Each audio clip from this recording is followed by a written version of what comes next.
The old pickup's engine rumbled softly as I eased it around the block, testing the brakes one last time before Monday's inspection. It was a warm Saturday in Millvale Junction, Pennsylvania, where the Susquehanna River ran muddy and slow past abandoned steel mills. The faded green 1985 Dodge Ram felt solid under my hands, like an old friend finally trusting me again. I had just shifted into park in my apartment complex lot when Marcus Hale's massive Silverado roared around the corner. Tires squealing. Marcus burst from the driver's side before I could react, his face twisted in fury. His son Tyler hung halfway out the passenger window, phone already recording. "That's mine," Marcus bellowed, yanking open my door and ripping the keys from my grip. His meaty fist connected with my jaw in a slap that sent coppery blood flooding my mouth. I tasted metal, but strangely, a calm washed over me. The man who left me this truck had known his son's secrets all along and planned for this exact moment. My name is Emma Reed. For 10 years I've worked as an EMT and highway safety compliance officer with Riverton Emergency Services in Millvale Junction, a Rust Belt town where hope rusts faster than the old factory roofs. The air carries the scent of motor oil, river silt, and quiet desperation. Abandoned mills loom like ghosts, their lots now filled with salvage yards and tow trucks circling like predators. Marcus Hale married my mother 5 years ago, shortly after my divorce. He owns Apex Towing and Recovery, the largest operation in 3 counties. Success for Marcus is measured in how quickly he can hook a wrecked car and hold it until desperate owners pay exorbitant impound fees. Tyler works construction sporadically, but mostly helps his father squeeze money from people already broken by misfortune. The Dodge Ram had sat faithfully in Walter Briggs' driveway for years. Walter was Marcus's father, though their relationship had frayed to silence years earlier. While Marcus built his empire on others' misery, Walter lived quietly on the town's edge, a retired long-haul trucker who kept to himself. I first met Walter 2 winters ago during an emergency call after he'd slipped on ice. Too proud to call his son, he lay there alone until I arrived. Afterward, I started checking on him. Thursday evenings became our ritual. I'd bring hot meals from the local diner after my shift, and he'd share stories of endless highways and distant horizons. "That truck out front," he'd say, pointing at the moss-green Dodge with its faded paint and honest dents. "She's old like me, stubborn, but reliable if treated right." The 1985 model had more rust than shine, but Walter babied that engine like it was precious. Weekends found him under the hood, grease-blackened hands explaining carburetors, timing, and the poetry of well-maintained machinery. He never questioned why a woman in her 30s wanted to learn about classic trucks. Perhaps he simply valued the company. One evening, setting down his coffee with trembling hands, he confided, "Your stepfather thinks everything with wheels belongs to him. But this truck was never his. Bought it used with my first decent paycheck back in '86. Title's always been clean in my name." 3 months later, Walter passed peacefully in his sleep. I learned of it from a neighbor, not Marcus. At the funeral, Marcus barely glanced at the casket, busy networking with officials about new contracts. Tyler texted through the service, smirking occasionally at the old truckers paying respects. 2 weeks after laying Walter to rest, Walter's attorney, Elena Vargas, called. "Emma, there's a matter with Walter's estate that concerns you directly." Her office smelled of aged paper and lemon polish. Elena slid an envelope across the desk. Walter had updated his will 6 months earlier. The notarized document transferred the 1985 Dodge Ram to me, accompanied by a handwritten note. "For Emma, who sees worth in old things and treats them kindly. Take care of her. There's more here than meets the eye. Check carefully." Elena handed me the clear title in my name and a sealed supplementary envelope marked, "Open only if necessary," in Walter's shaky script. I drove home with the title burning in my pocket. Marcus would explode when he learned. In his world, everything his father owned was his by right. But Walter had chosen me, and I wouldn't dishonor that. That night I photographed every detail of the truck. Engine numbers. Unique marks. I uploaded copies to encrypted cloud storage and locked the original title in a new fireproof safe. If Marcus wanted war, I'd have proof. The truck waited patiently in Walter's driveway. Soon I'd move it. But first I needed to see what Walter had hidden. Our Thursday dinners began simply. After Walter's fall, I couldn't forget him lying alone on the ice. The next week I arrived with beef stew. "Just checking vitals," I said, though we both knew it was more. His sparse kitchen hummed with an old fridge. He spoke of driving through blizzards, delivering parts and holiday goods across the country. 40 years on the road teaches you to read people, he said. Some signs warn of danger. Others point home. By the third Thursday, he waited on the porch despite the cold. We worked in his garage. Him teaching spark plug gapping while sharing truck stop tales and desert dawns. The Dodge sat between us, dignified in its faded glory. Marcus never understood, Walter said, hand on the dented fender. Everything's about the next dollar to him. This truck has honest miles. Every repair done right. Even unseen. That's what matters. Those dinners anchored me through a harsh winter of overdoses and pileups. Walter never pried about my divorce or solitary apartment. He taught engines and integrity, rare commodities in Millvale Junction. "You remind me of who I was before the world hardened me," he said one April night after I diagnosed a vacuum leak. "You help without keeping score. Don't let this town take that from you." Elena's office felt heavier my second visit. She pulled a thick folder. Walter had visited after a heart scare last summer. Very clear on his wishes. The truck to me. Modest donation to a trucker's charity. Nothing to Marcus. The supplementary papers made my hands shake. Financial records spanning years. Consulting fees Marcus charged Walter. Receipts for non-existent repairs at Apex. Photos of the Dodge with for sale signs while Walter was hospitalized. Walter had documented everything meticulously. Illegal tows from accident scenes before police clearance. Salvage titles laundered through shell companies. Inflated storage fees. Phantom repairs billed to insurers. Handwritten notes warned of corruption in the soil here, trusting me because I saved lives without profit motive. The truck was mine. What lay beneath was insurance. I spent hours digitizing notes, cross-referencing with my EMT logs. How many scenes had Apex arrived suspiciously early? How many families had I comforted while Marcus's drivers hooked vehicles? The next morning I photographed the truck thoroughly before carefully removing bedliner bolts. Walter had sealed it extra tight. The welded metal box matched the paint. Inside, wrapped in plastic, USB drive, leather journal with dates and coordinates, photographed documents, and a forged sale paper Marcus had attempted years earlier but never completed. Sitting in that garage amid the evidence, I understood. Walter chose me not just for kindness, but because I worked inside the system Marcus corrupted.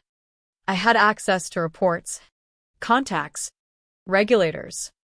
The truck wasn't merely inheritance, it was a loaded weapon aimed at Marcus's empire. Walter knew violence would come, but also knew I'd survived worse and grown stronger. I resealed everything, photographed bolts anew, and called Elena. "I need details on protective orders," I said, because Marcus is coming for this truck. Saturday afternoon heat shimmered off the asphalt as I eased the Dodge around my apartment block, brakes responding firmly thanks to Walter's meticulous care. The plan was simple: confirm roadworthiness before inspection. But Marcus's Silverado screeched into view.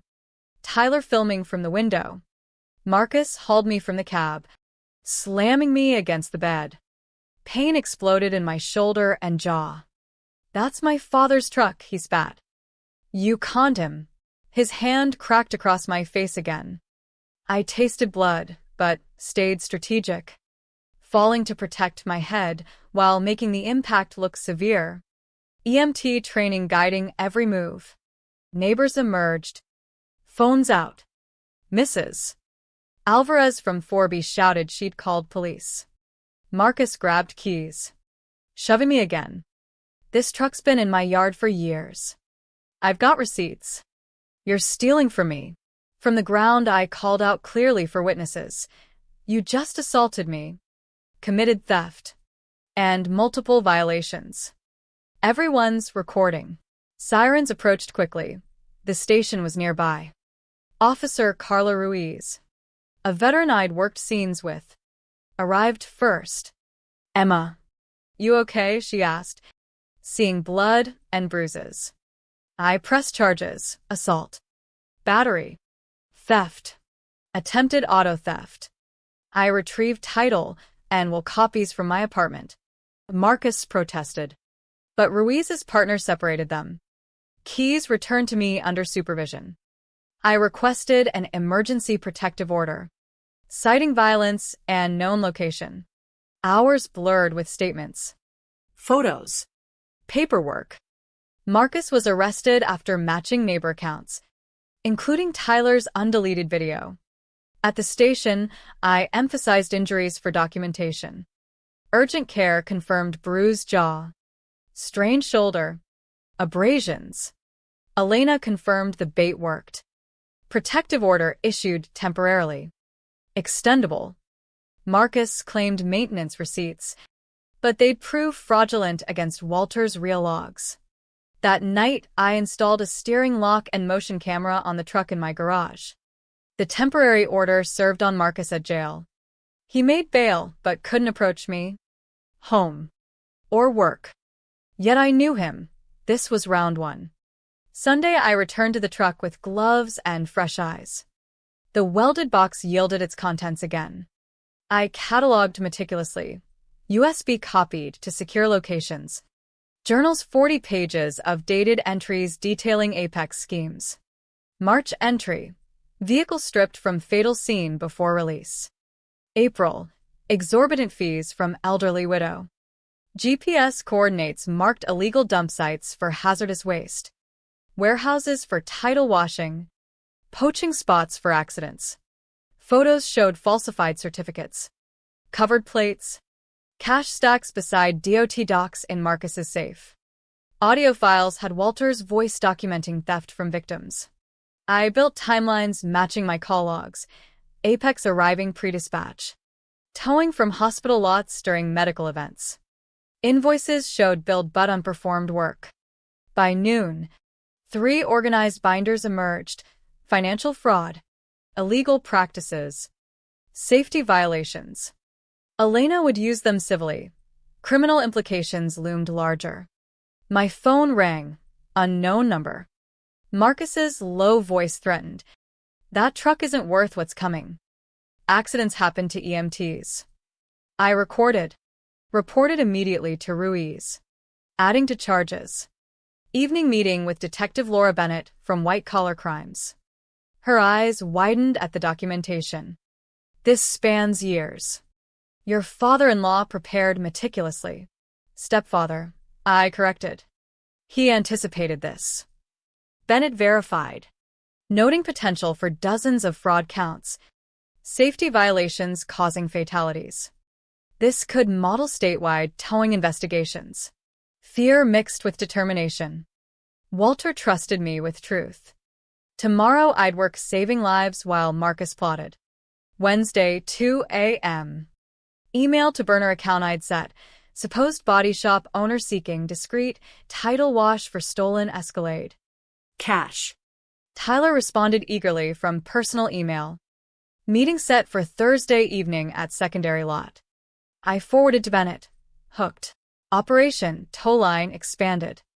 Grand jury Friday. DOT confirmed falsified inspections. One linked to fatal crash. Mother called. Voice strained. This has gone too far. Marcus says you're ruining us over junk. I urged her to check accounts. Loans signed under false pretenses. She found papers. Sought my lawyer friend's help. Marcus had made her co-signer for asset shifting. New email thread push specifics. Tyler revealed rates. $5,000 title wash. Extra for VIN stamps. DMV connections. Meet 9 p.m. Thursday at secondary lot off County 19. Bennett coordinated undercover. I worked my shift. Tension high. Steve, my partner, noticed. Family stuff, I said. Ending soon. At 9:23 p.m. Contact made. Ray arrived 9:41. Recording captured full operation admission. Units moved in. Mother called hysterical. They arrested Marcus. I explained evidence Walter collected. She sobbed about marriage. But I'd help separate finances. You'll be okay. Stay with me if needed. I drafted unsent letter to Walter, thanking him for trusting my spine to finish what he started.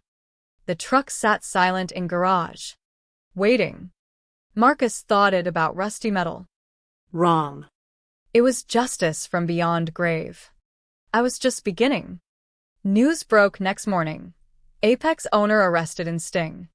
Federal agents swarmed lot. Marcus and Tyler in custody. Earl's avalanche buried the operation. Mother met me for coffee days later. Exhausted. Lawyers confirmed forgery on documents. She admitted loving idea of not being alone, but saw truth now. We visited Walter's old house. Found unsent letters warning about Marcus. Silent understanding passed between us. Will you keep the truck? She asked. Every mile reminds me someone trusted me to do right. She nodded.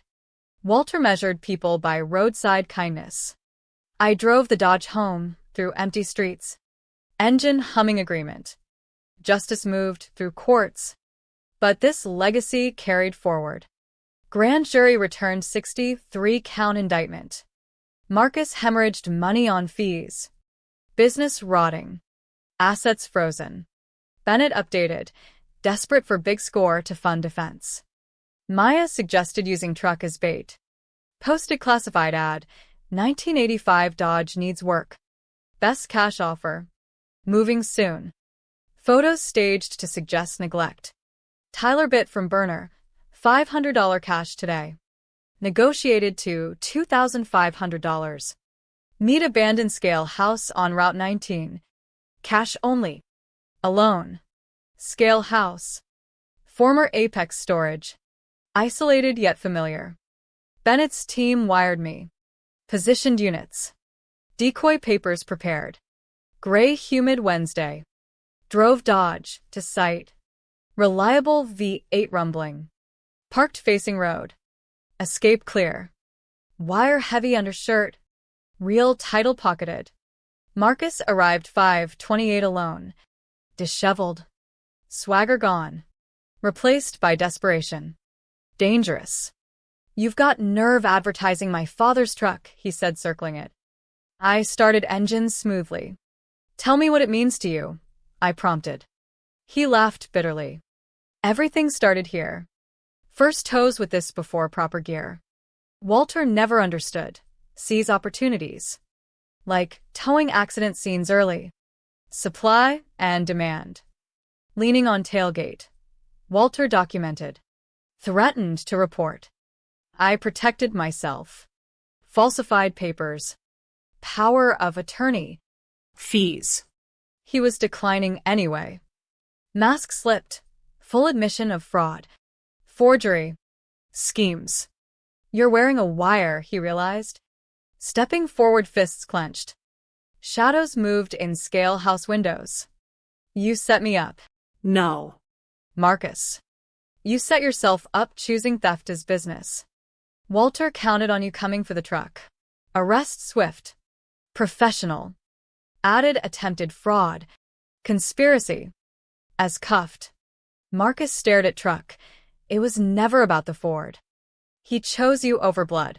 He chose right over wrong, I replied. Truck ensured someone finished it. They led him away. Empire dead. I drove to Riverside Cemetery in Building Rain. Walter's simple grave. Name. Dates. Beloved father Marcus, likely contested. Sat on tailgate despite drizzle. It's done, I told headstone. Your son's going away long time. Apex finished. Victims get restitution. Thunder rumbled. Placed unsent letter under rock. Thank you for trusting me. I'll care for her. Keep her running right. Rain fell harder. Moment needed witnessing. Walter spent final years documenting against own son. Choosing justice over blood. Deserved knowing plan succeeded. Drove home. Wipers rhythmic in storm. Weight lifted. Tomorrow back to saving lives. Truck steady reminder. Integrity outlasts inheritance. Walter gave chance to prove ordinary people dismantle corruption. Patience defeats power. Old man's faith echoes. Courtroom packed for sentencing. 6 months proceedings exposed full corruption. 127 victims. $2.8 million fraudulent charges. Bribed officials across counties. I sat between Mother and Elena. Marcus in orange jumpsuit. Aged visibly. Judge Patricia Lang reviewed methodically. You built predatory enterprise targeting vulnerable. Corrupted officials. Falsified documents. Intimidated witnesses. Evidence from your late father shows calculated pattern. Not lapse. Plea for leniency, citing age. Clean record, unpersuasive. Pattern spanning years. Sentence: 15 years federal prison. 5 years supervised release. Restitution $2.8 million from seized assets. Gavel final. Marcus turned, eyes meeting mine. No rage, but understanding. Bill comes due. Reporters swarmed outside. I'd become symbol. Stepdaughter toppling empire via inherited truck. Dead man's conscience. Pushed past to parking lot where Dodge waited. Bennett thanked me. Case model for towing fraud investigations nationwide. Walter's methods taught at academy. Mother waited by truck. Relationship healing through honest talks. Her acceptance. Proud of you, she said. Ashamed it took long. We see what we want. Marcus fooled many. Walter saw clearly. Including you. She touched her gently. He'd be proud. 3 days later on shift. Multi-vehicle accident on Route 47. New contracted tow company arrived. Clear rates posted. Drivers trained in victim assistance. Driver reassured shaken woman. Focus on family. Secure vehicle. Call when ready. Small but meaningful change. Every fair tow victory against Marcus's model. Evening. Final visit to Walter's grave. Letter gone. But fresh flowers in mason jar from Wilson family. Thank you for saving us from Apex. Not alone remembering. Dodge started first turn. Drove through Millvale Junction. Past empty Apex lot. Courthouse where justice served. Legacies matter. Marcus's extraction from misery. Walter's documentation of truth. Real legacy simpler. Choice help or harm. Build or tear down. Drive toward justice on rough roads. Engine hummed steady rhythm. Carrying best of Walter forward. Not just vehicle given. But chance prove ordinary people can dismantle corruption. Patience defeat power. Faith in right echo after gone. Road ahead clear. Miles to go.